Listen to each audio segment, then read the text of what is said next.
포텐셜 플로우에서 기본 유동에 대해서 살펴보았죠. 그래서 기본 유동에 대해서 보니까 그 전에 스트림 펑션에 대해서 살펴보았습니다. 그죠?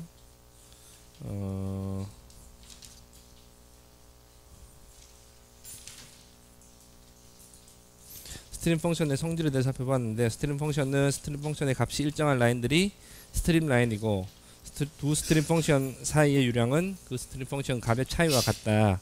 그리고 로테이셔널 플로우 같은 경우는 스트림 펑션이 라플라스 이퀘이션도 만족하더라 라는 것과, 스트림 펑션의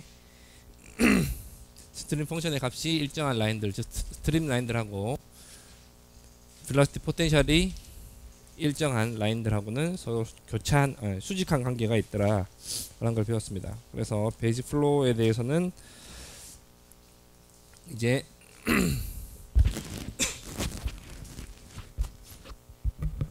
베이직 플로우를 배웠는데,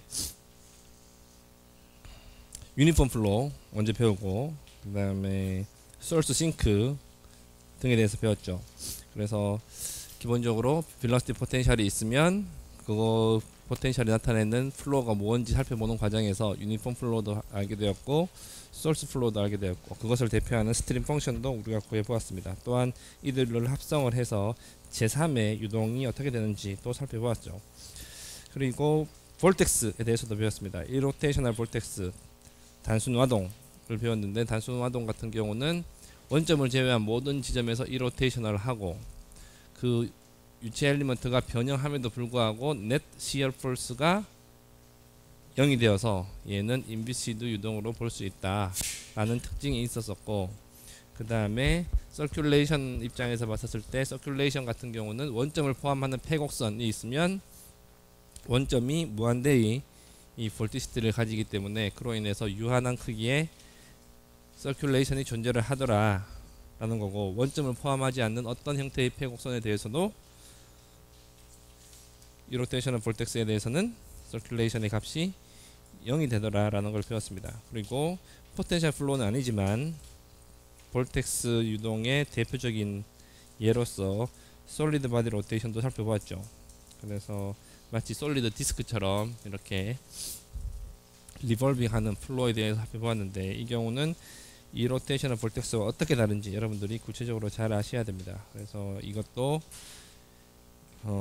인비시드 조건을 만족을 하니까 베르놀리 이퀘이션을 이용해서 압력 분포도 구할 수 있고, 이 장에서 배웠던 그 유체 정력학을 이용해서도 압력 분포를 구할 수도 있다 라는 걸 배웠었죠. 오늘은 이제 그 마지막 예로서 코너 플로우에 대해서 배울 겁니다. 그래서 우리 지금 포텐셜 플로우의 그 기본 유동들을 배우고 있는데, 이제 마지막 예가 되는 거예요.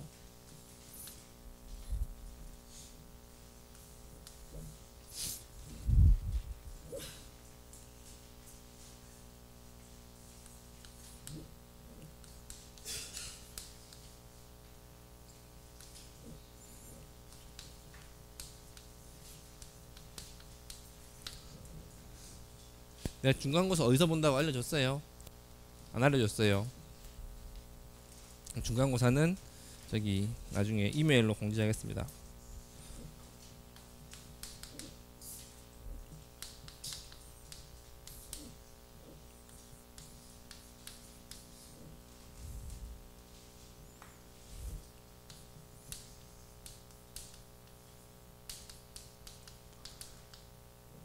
그래서 벨로시티 포텐셜이 이렇게 주어지면 얘는 라플라스 이퀘이션을 당연히 만족을 시키고,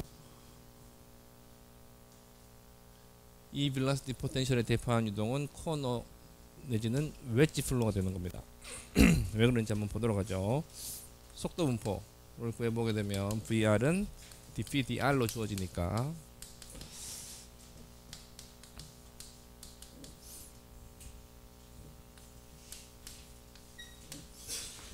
이렇게 되고, V 데타는 1/r dpb 데타가 되죠.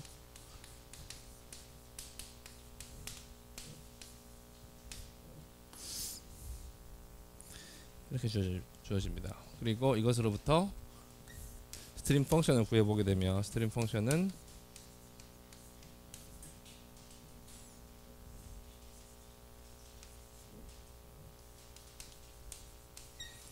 이렇게 나옵니다. 이것들을 직접 플랫을 해보면 여러분들이 매틀랩 아니면 엑셀 이런 거하고 플랫을 해보면 알 수 있는데, 여기서 n이 뭐냐,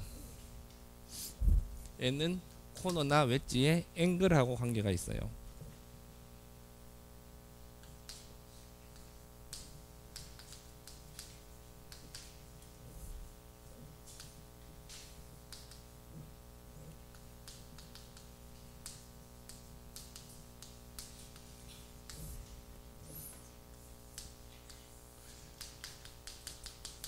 요런 코너가 있다 라고 하면 이 코너의 각을 알파라고 하면 n은 알파분의 파이가 됩니다. 그래서 만약에 n이 1이다, n이 1이면 알파가 얼마란 얘기예요? 파이란 얘기죠, 그죠? 사실 이건 코너가 아니고 그냥 플랫 플레이트가 되는 거예요. 이 위에 각이 파이가 되는 코너를 지나가는 유동, 즉 플랫 플레이트 위를 지나가는 유동이 됩니다. 이게 패러럴 플로우죠. 이미 우리가 했던 거예요. 저 친구들은 보나마나 기계공학과 학생들이 아닐 거예요. 기계공학과 학생들은 저렇게 복도에서 안 떠들죠.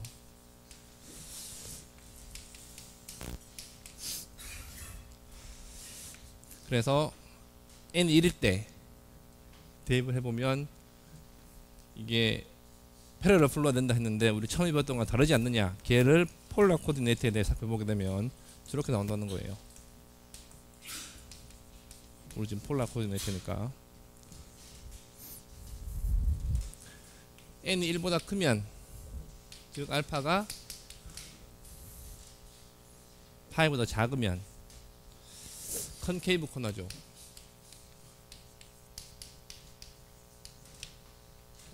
예를 들어서 n이 뭐 2분의 3이다, 1.5다, 그럼 알파는 3분의 2 파이가 돼서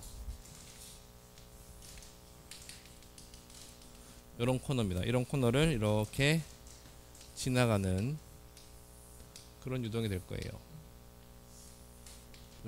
이게 120도.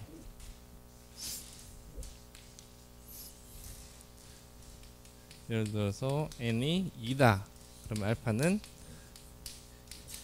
90도죠. 정확하게 90도 코너를 돌아가는 유동이 될 겁니다.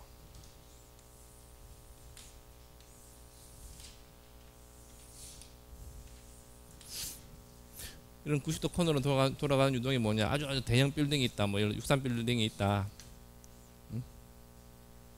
아니면 우리 뭐 HIT 같은 게 있다. 근데 바람이 지금 지면을 땅 위를 타고 이렇게 오다가 빌딩을 만나서 빌딩을 타고 올라가는 유동, 내지는 위에 고기압이 있고 밑에 저기압이 있어서 위에서부터 밑으로 빌딩 평면을 타고 내려오다가 땅을 만나서 옆으로 퍼지는 유동, 이런 것들이 이런 식으로 대표될 수 있다는 겁니다.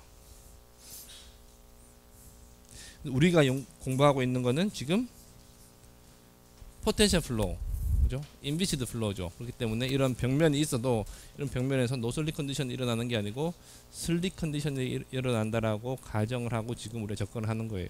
실제로 유동을 보게 되면 이렇게 벽면을 타고 이렇게 흘러가고 있다라고 생각을 해야 됩니다. 그죠? 그래서 슬릭 컨디션이 다 적용이 되는데, 그것에 착안을 해서 우리가 저런 유동들을 어떻게 생각할 수 있냐 하면,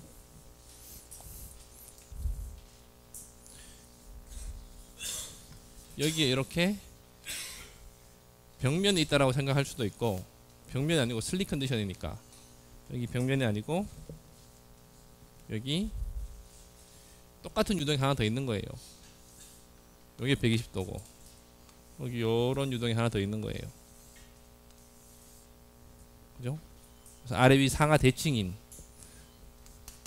그런 유동도 사실은 지금 120도 코너 유동하고 속도장만 보면은 똑같은 거예요. 그죠? 동일한 유동입니다. 여기 밑에가 벽면이라고 생각하든 밑에가 위하고 똑같은 대칭 유동이 있다고 생각하든 이 위의 속도 분포는 바뀌지가 않아요. 그죠? 슬립 컨디션이기 때문에. 얘도 마찬가지고. 그래서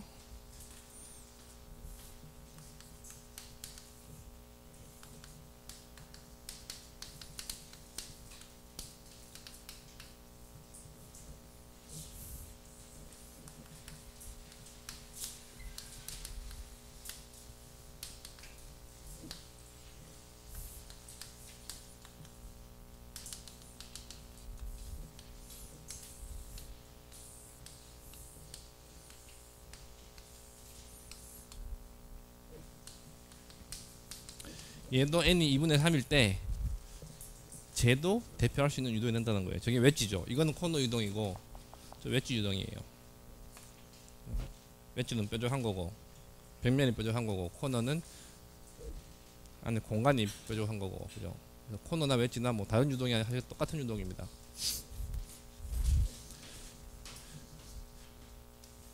빌딩이 있다 했는데 빌딩이 아니고 사실은 땅이 아니고 어떤 공간에서 여기 어떤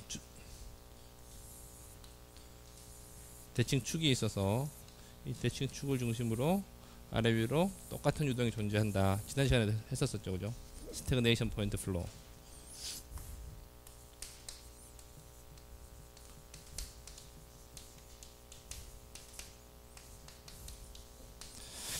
n이 2일 때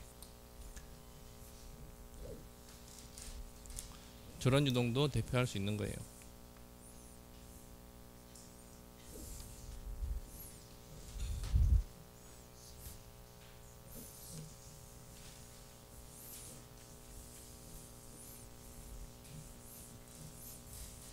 그래서 이 코너 유동만 알면 이 코너 유동에서만 속도를 알아내면 웨지 유동에서는 좌표값만 다른 값을 집어넣어주면 되는 거예요. 여기가 지금 여기가 원점을 생각하면은 이 점에 대해서 뭐 r 얼마, 네타 얼마인데 이 점의 속도를 알고 싶다? 같은 r에다가 마이너스 네타 해주면 나온다는 거예요. 따로 계산하는 게 아니고 추가로 계산할 필요 없이.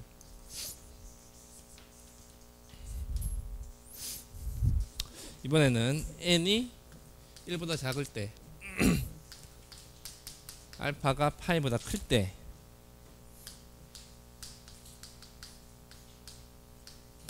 컨벡스 코너가 되는 거죠. 예를 들어서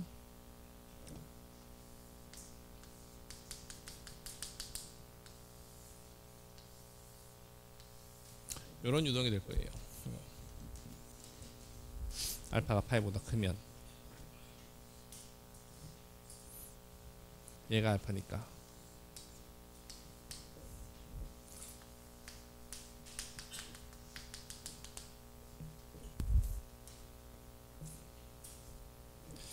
얘는 특별하게 n이 3분의 2일 때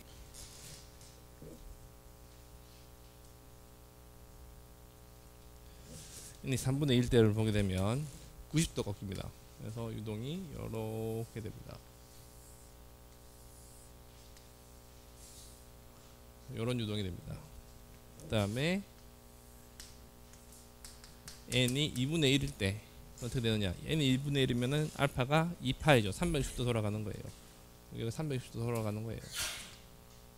여기 알파입니다. 그래서 이런 유동이 되는 거예요. 무한히 얇은 평판을 360도 돌아서 지나가는 유동이 되는 겁니다.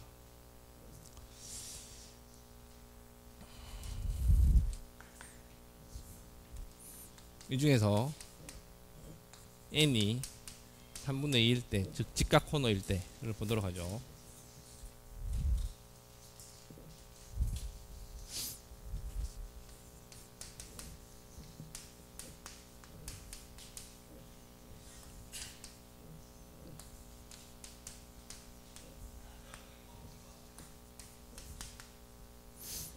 이거 해보면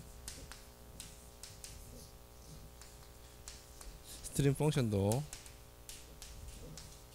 이렇게 되는 걸 알 수 있습니다. 코사인 펑션하고 사인 펑션은 서로 직교하죠. 그렇기 때문에 우리가 이미 알고 있듯이 velocity 포텐셜하고 스트림 펑션도 직교하기 때문에 이거 안 해봐도 이렇게 나온다는 거 알 수 있을 거예요.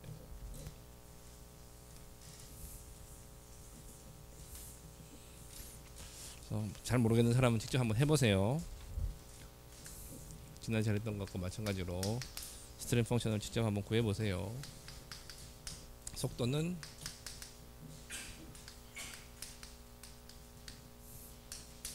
구해보면 v 데타 vr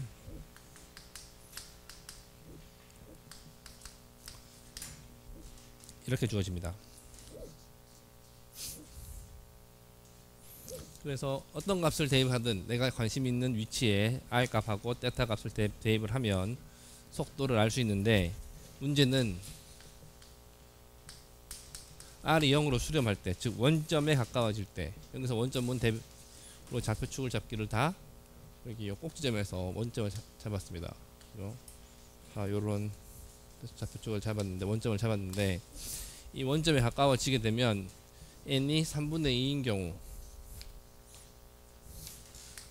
VR 하고 V 데타는 어떤 값을 지내요?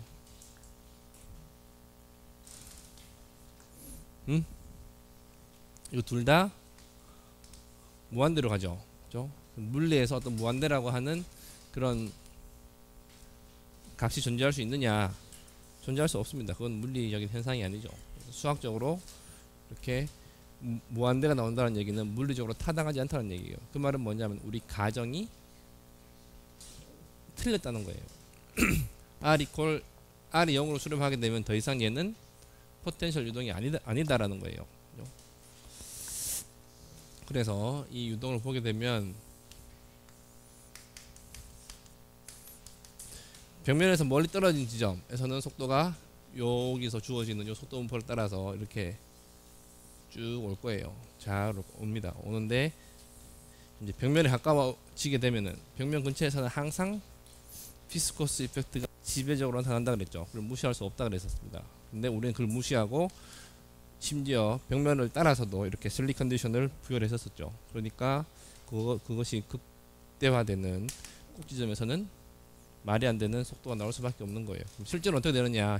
실제로는 벽면 근처에서 이렇게 유동이 오다가 비스커스 포스 때문에, 비스커스 프릭션 때문에 운동 에너지를 많이 손실하게 돼서 얘를 이렇게 마치 파리가 90도 딱 꺾듯이 바람이 90도 못 꺾는다는 거예요. 그래서 에너지가 손실이기 때문에 이렇게 오다가 여기서는 모멘텀을 이렇게 270도 내지는 90도 이렇게 꺾을 만큼 그런 에너지가 없어서 실제로는 벽면을 따라 흐르지 못하고 여기서부터 유동 방대라고 하는 게 일어납니다.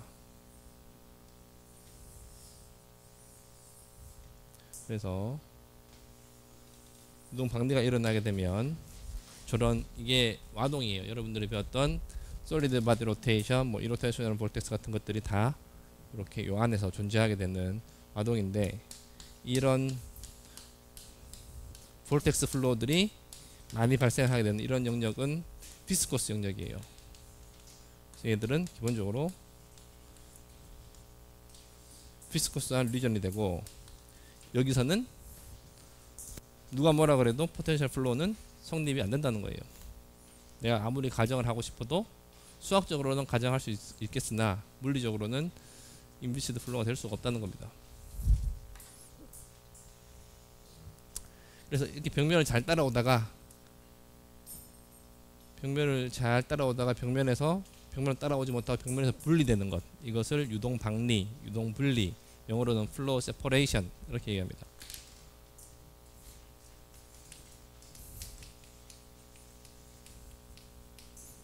그래서 세퍼레이션 분리라는 뜻이죠. 유동이 분리됐다. 벽면에서부터 분리됐다는 거예요. 벽면을 따라 흐르지 못하고 벽면에서 분리됐다. 이런 경우 비스커스 이펙트가 지배적으로 나타나기 때문에 그렇습니다.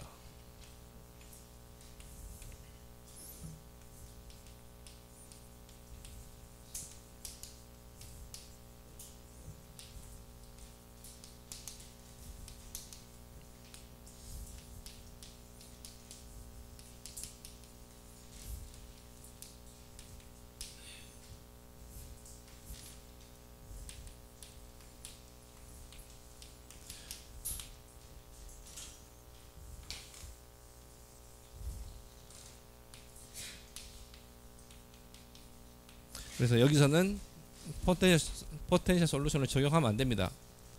그럼 어디는 적용하면 되느냐? 이 비스커스 리전을 제외한 이만큼의 영역, 이 바깥으로 전체 여기는 다 포텐셜 솔루션 적용 가능하다는 거예요. 그죠? 그래서 딱 이 부분에 대해서는 우리가 그냥 포텐셜 플로우로 뭘 알겠다는 생각을 버리고 나머지 부분에서는 다 알 수 있다는 거예요. 나머지 부분만 알아도 아주 많이 하는 거죠.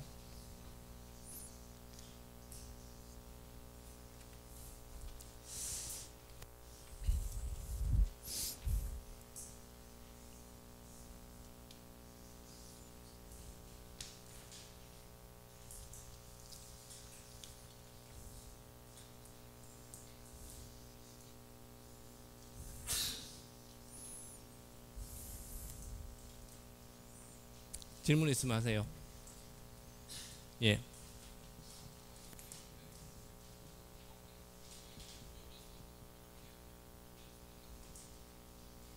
뭐라고요?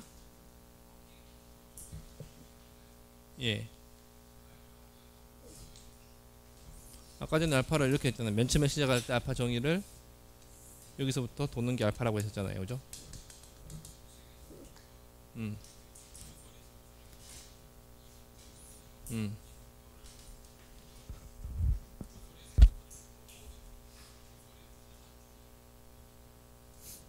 그 정의가 달라지면 이 알파에 대한 정의가 달라지면은 그 벨로시티 포텐셜에 대한 익스프레션도 달라집니다. 그래서 각 책마다 자기가 원하는 저자가 원하는 대로 정의를 하는 거니까 그 책에 있는 걸 따라가야 돼요. 하나만 컨시스턴트하게 따라가면 됩니다. 또 예.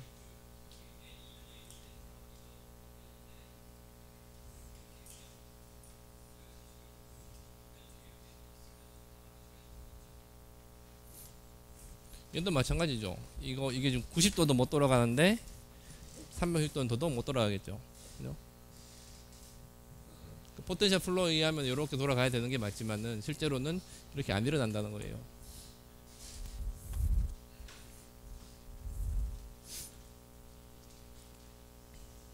270도도 못 꺾여지는데 360도는 더더욱 못 꺾여지겠죠.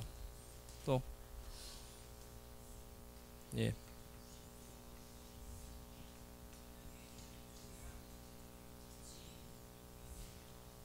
뭐라고요? 예. 이쪽에서 올라오고 이쪽에서 오고 예? 예.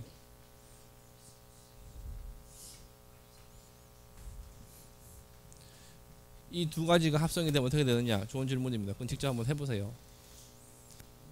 지금 여기서 우리가 코너 웨지 플로에서 설명한 거는 단순하게 한쪽에서 바람이 있을 때만 가정을 하고 한 거예요. 그 경우도 두 유동이 만나게 되면 그 만나는 경계에서 비스커스 영역이 발생을 합니다. 믹싱이 되기 때문에. 또 예.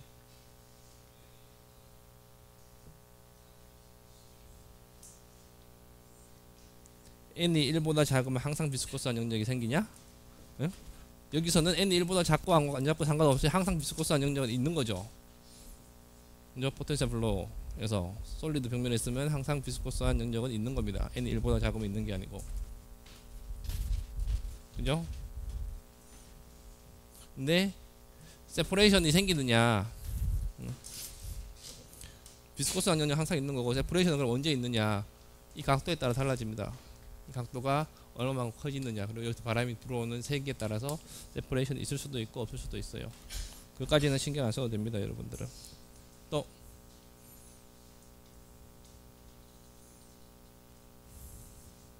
이렇게 해서 우리가 베이직 플로우에 대해서 다 배웠습니다. 그래서 남아있는 것들은 뭐냐면은 이런 베이직 플로우들을 여러분들이 이제 쭉 합성을 하면 소스하고 싱크하고 유니폼 플로우하고 합성을 한다든지 뭐 소스하고 유니폼 플로우하고 합성한다든지 이로테이셔널 벌텍스하고 유니폼 플로우하고 합성을 한다든지 해서 훨씬 더 이제 그 공학적으로 의미 있는 유동에 가까운 것들을 알아내면 됩니다. 그건 뭐 단순하게 앞으로 이제 산수하는 거니까 여러분들이 학자해 보시면 되고,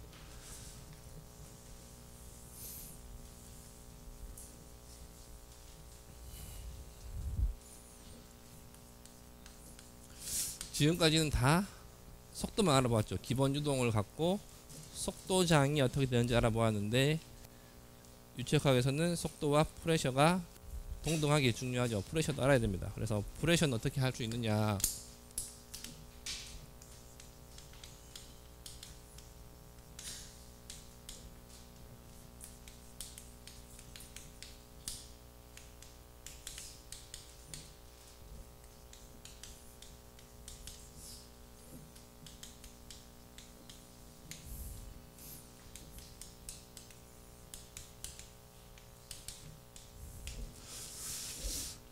그래서 프레셔는 어떻게 구할 수 있느냐, 뭐 이미 여러 차례 언급했으니까 잘 알 거예요. 어떻게 한다 그랬죠?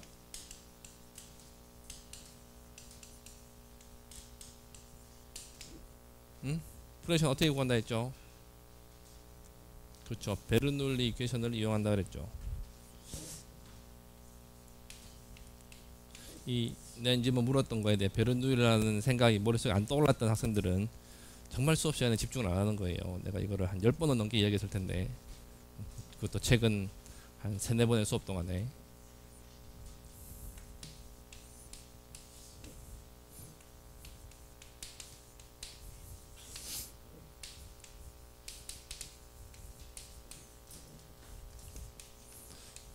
그래서 왜 베르놀리를 이용하느냐, 오일러 이퀘이션 풀어도 되지만은 걔는 넌리니어 텀이 있는 거고, 굳이 뭐 빌라시티 아는데 복잡한 이퀘이션 쓰는 것보다 간단한 베르놀리 이퀘이션 쓰면 된다는 거예요. 그래서 빌라시티 포텐셜을 공부해 갖고 그에다가 그레디언트를 취하면 곧 빌라시티 필드를 얻을 수 있고, 그 다음에 빌라시티 필드를 얻었다는 얘기는 속도를 다 안다는 얘기죠. 그러면은 베르놀리 이퀘이션을 적용하면 되는데, 이미 여러 차례 배웠지만은 한 번 더 강조해서 보게 되면 베르놀리 이퀘이션의 어썸션이 있었죠. 스트림라인을 따라라. 그리고 인비시드 유동에 적용 가능하다. 인컴프레서블 유동이어야 한다. 그죠? 그 다음에 스테이트여야 한다. 그죠? 근데 우리가 학부 시간에 다루는 대부분의 유동은 이 조건들을 만족을 합니다. 그리고 여러분들이 지금 공부하고 있는 이 포텐셜 플로우도 위의 조건들을 만족을 하죠.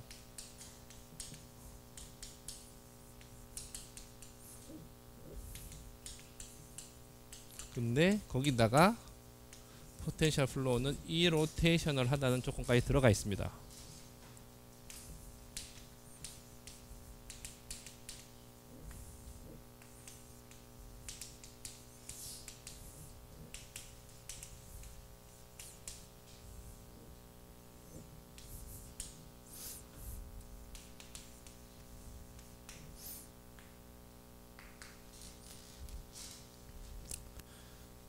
원래 베르놀리 이퀘이션의 조건들을 포텐셜 플로우가 다 만족을 시켜주고 있고, 포텐셜 플로우는 거기다가 이 로테이션을 하다는 조건이 더 추가가 되어 있습니다. 얘가 베르놀리 이퀘이션에 어떤 영향을 끼칠 수 있느냐, 아무 영향을 안 끼칠 수도 있고 엄청난 영향을 끼칠 수 있는데, 답부터 얘기하면은 베르놀리 이퀘이션에 많은 영향을 끼칩니다. 여러분들 입장에서는 아주 훨씬 더 베르놀리 이퀘이션을 적용하기가 쉬워졌습니다. 플로우가 인비시드, 인컴프레서블, 스테디 하면서 이 로테이션을 하면, 즉 포텐셜 플로우에서는 베르놀리 이퀘이션을 굳이 스트림라인을 따르지 않더라도 적용할 수 있습니다. 다른 스트림라인 상에 있는 두 점에 대해서도 베르놀리 이퀘이션을 적용해도 된다는 거예요. 그 말은 뭐냐면은 임의의 두 지점, 포텐셜 플로우 내에 임의의 두 지점에 대해서 베르놀리 이퀘이션을 막 적용을 해도 성립한다는 거예요. 왜? 이 로테이션이라는 조건 때문에.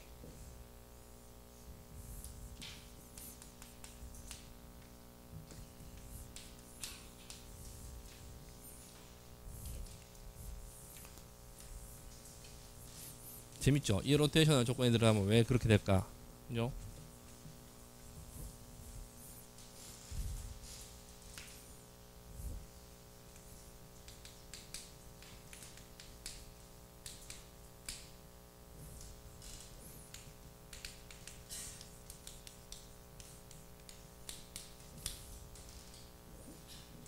그래서 뭐 원래대로 스트림라인을 따라서 적용해도 되고 굳이 따르지 않고 임의의 두 지점에 대해서 적용해도 된다는 겁니다. 왜 그런지 한번 보도록 하죠. 우리는 반드시 이유를 알아야 되죠. 그래서 오일러 이퀘이션부터 출발합니다. 스테디 오일러 이퀘이션을 다시 한번 적어보게 되면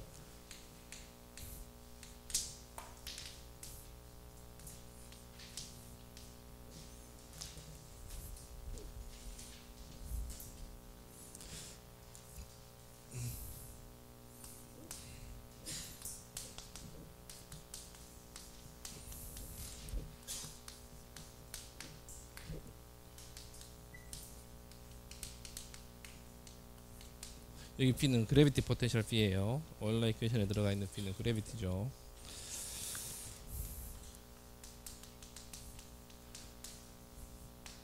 공수 시간에 벡터 아이덴티티에서 여러분들이 뭘 배웠냐 하면은 어떤 벡터에다가 어떤 벡터와 그레디언트를 내적을 하고 그 다음에 다시 그 벡터를 곱해주게 되면 얘는 무엇과 같으냐 하면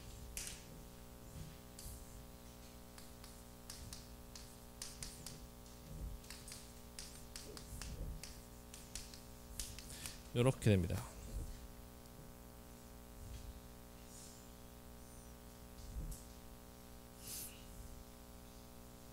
이 갈로 안에 있는 얘가 뭐예요? 응? 이 갈로 안에 있는 얘가 뭐죠? 그렇죠, 볼티시티죠. 얘가 볼티시티인데 포텐셜 플로에 대해서는 볼티시티가 어떻게 돼요? 그렇죠, 0이죠. 얘가 0이 됩니다. 그래서 만약에 포텐셜 플로우다 그럼 얘가 0이 되는 거예요. 그럼 남는 게 뭐예요? 그냥 앞에 것만 남죠. 2분의 1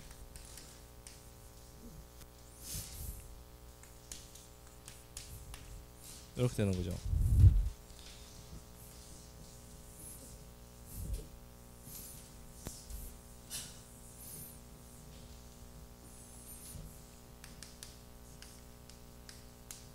그래서 주어진 오일러 이퀘이션은 어떻게 되냐 하면은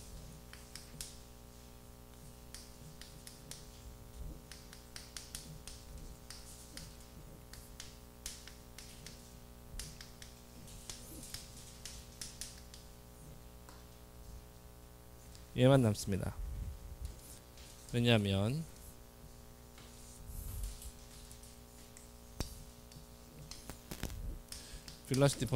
그래비티 포텐셜 대신에 중력 가속도하고 수직 방향의 좌표 G를 쓰면은 저렇게 표현될 수 있죠.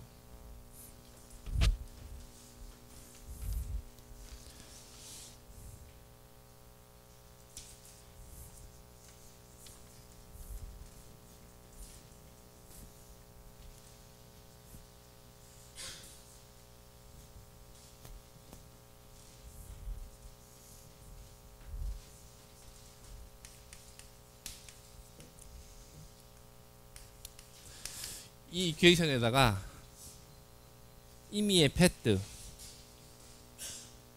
위에 미소 패드 dr을 내적을 해주는 거예요.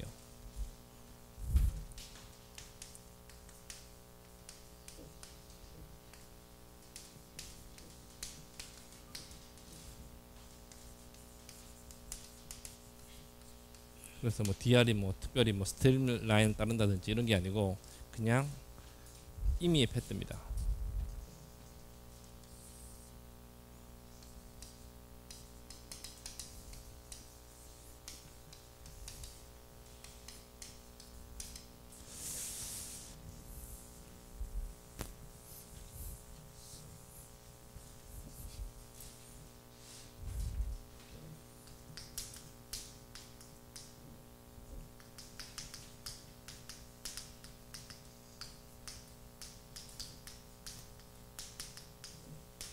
여기다가는 dr을 곱해봤자 0이 되는 거고 그 다음에 어떤 스케일러에다가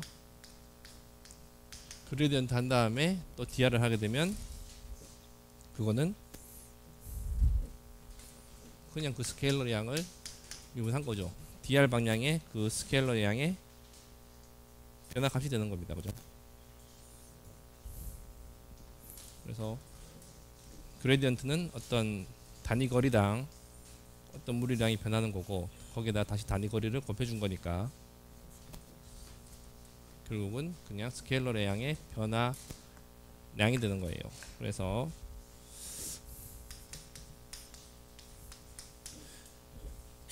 임의의 두 지점,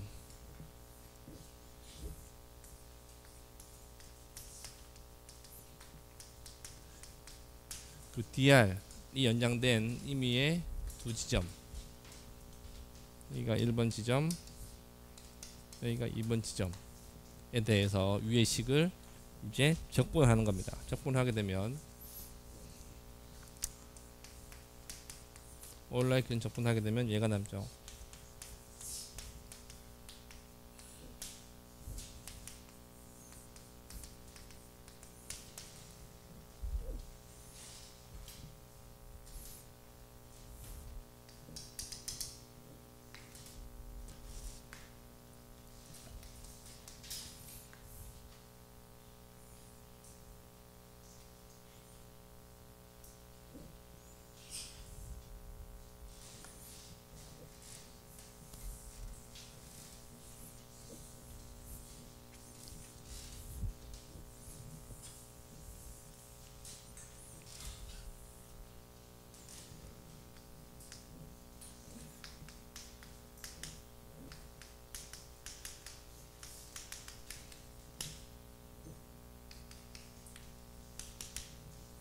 그래서 우리가 보게 되니까 베르놀 이퀘이션이 나왔어. 우리가 원래 알고 있던 베르놀 이퀘이션, 오일러 S 이퀘이션에서부터 스트림라인을 따라서 적분했을 때 얻었던 베르놀 이퀘이션이 일반적인 오일러 이퀘이션에다가 이로테이션과 컨디션을 적용을 해서 일반적인 루트에 대해서 적분을 해줬더니 베르놀 이퀘이션이 동일한 게 나왔습니다. 그죠? 그래서 그 말은 굳이 스트림라인을 따르지 않는다 하더라도 이 로테이션의 조건이 만족이 되면 얘는 성립한다는 거예요.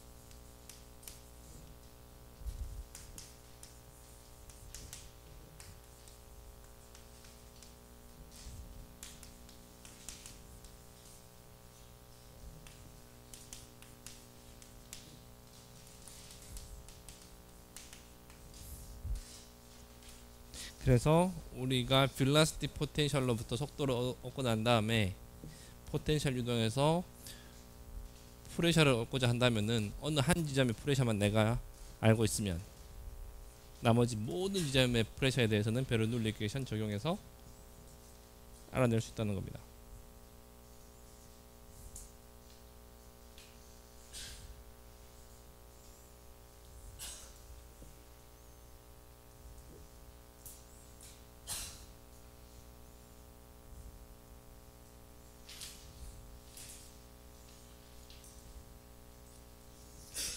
질문 있으면 하세요.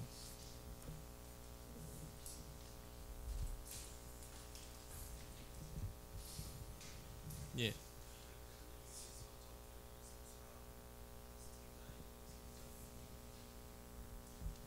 예.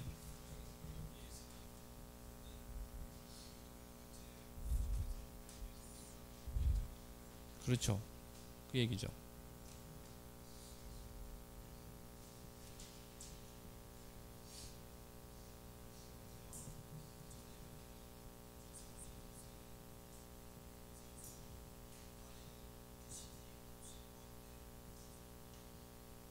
볼티시티 값이 포함되어 있다? 볼티시티 값이 포함되어 있다는 게 무슨 의미인지 모르겠는데,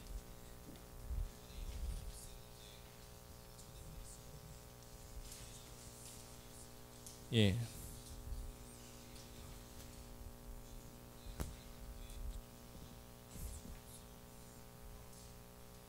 아, 볼티시티에서 얻어지는 값이 뭐 그렇게 생각할 수도 있겠죠.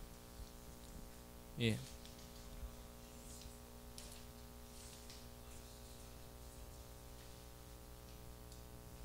볼티시티가 안 하냐고요? 볼티시티가 다 제로죠. 안 변한다고 볼 수 있는 거죠. 포텐셜 유동에서는.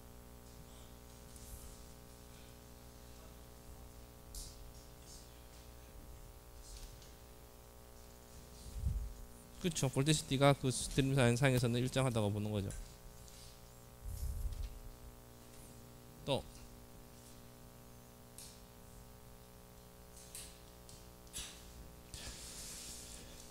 질문 없어요. 여기까지가 우리 중간고사 보는 범위입니다. 그래서 기본 유동하고 기본 유동 합성하는 것까지가 보는 거고, 요 다음에 있는 것이 이제 우리 이 기본 유동을 합성을 하는데, 우리 지난번에 유니폼 풀로 두 개 합성해 갖고 이렇게 수평 방향 유니폼 풀로, 수직 방향 유니폼 풀로 합성해서 이렇게 사선으로 비스듬히 올라간 유동도 했었죠. 근데 이제 그런 거는 기초적인 거고, 훨씬 복잡한 유동들을 알아보기 위해서 우리가 합성을 하는데, 합성을 할 때 그냥 합성하는 것보다 컴플렉스 벨로시티 포텐셜이라고 하는 것을, 그런 개념을 도입을 하면은 수학적으로 편해집니다. 물리적으로는 뭐 똑같은데 수학적으로는 그게 훨씬 더 이 수학적으로 다루기가 편하기 때문에 이제 수학자들이 그거를 제안을 했어요. 그래서 컴플렉스 벨로시티 포텐셜을 써갖고 유동장을 합성하는 방법에 대해서 이제 배우면은 포텐셜 플로는 더 이상 배울 게 없어요. 지금부터 하는 거는 새로운 게 아니고 원래 있는 건데, 이미 여러분이 다 아는 건데, 다만 그 수학적인 방법만 컴플렉스 베어리블을 쓴다는 겁니다.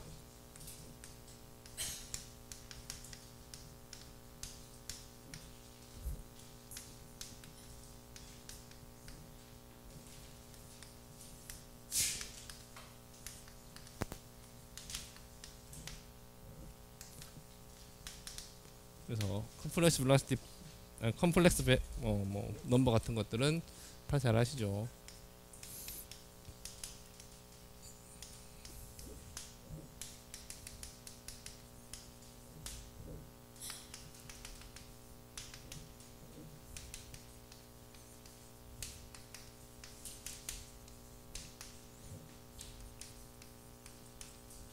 그래서 컴플렉스 넘버, 컴플렉스 변수 g는 저렇게 주어진다.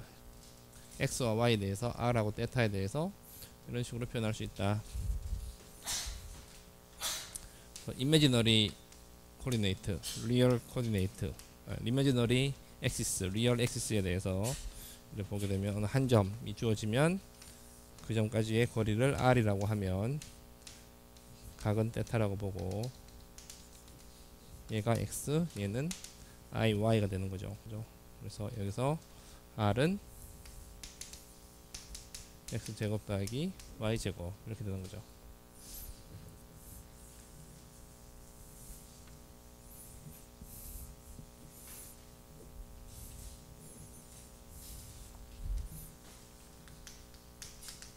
잘 아시다시피 어떤 두 개의 복소수가 있다. 그거의 곱은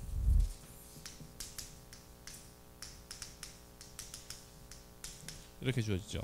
그 다음에 복소수에다가 n승을 한다. 그러면은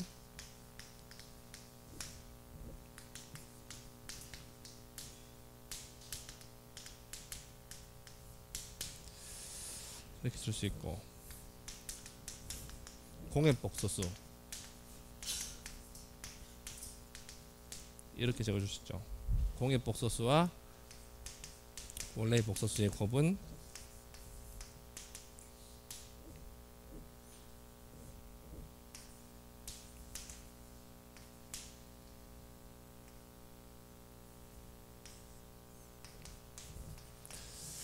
크기의 제곱으로 나타나는 거고, 따라서 복소스의 크기는 이렇게 주어질 수 있습니다. 그래서 이런 성질들을 이용을 해서 컴플렉스 벨로시티 포텐셜에 대해서 우리가 공부를 하고 그것을 잘 요리해 갖고 아주 재미있는 의미 있는 유동들을 만들어낼 거예요. 합성을 통해서 기본 유동들을 합성을 해서.